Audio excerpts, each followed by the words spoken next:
Европейската заповед за арест е издадена от районен съд в Германия, с която се иска предаване на лицето Дани Кики на немските власти във връзка с образувано наказателно производство, досъдебно производство срещу него за извършено престъпление, отвличане с цел изнудване, получаване на откуп и финансова облага.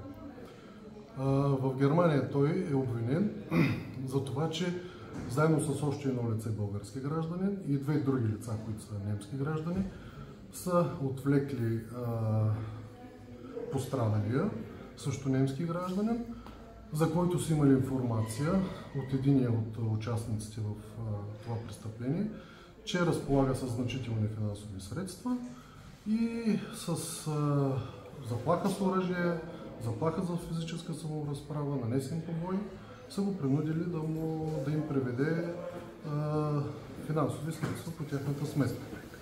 Оттам са разбрали, че той има банкова сметка в Люксембург, привозили са го там с цел да го принудят да се разплати в техния интерес.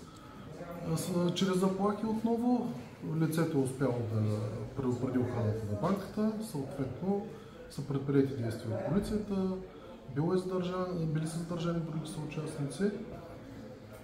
Дани Кик се е прибрал в България, което налага издаването на европейска заповед за арест за неговото предаване в Германия. Каква е била сумата? Сумата, за която се твърди, за 1 милион евро, че са поискали от него. Колко точно са му предали, не е уточнено в европейската заповед за арест. В крайна сметка това са въпроси по същество, които ще разрешава немското правосъдие. Другия българин, който е задържан заедно с Дани, който е обвинен българин? Според това, което се сочи в ЕЗАД, е Димитър Витанов. Има ли присъда? Няма, за него нямаме никакви данни, освен че участва в деянието. Прави ли са клипове, с които да бъде изнудван този германски гражданин? Такова нещо не се случи в европейската заповед за арест. Какво се да той даде съгласие? Дани Кики даде съгласие доброволно да бъде предаден на немските власти. Има 3-дневен срок, в който той може да оттегли това съгласие.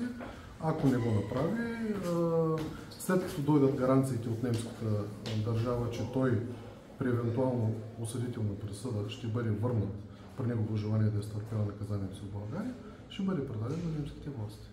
Дани Кики има ли други присъди или пък познат ли е на полицията? В момента срещу него не се водят в България наказателни производства.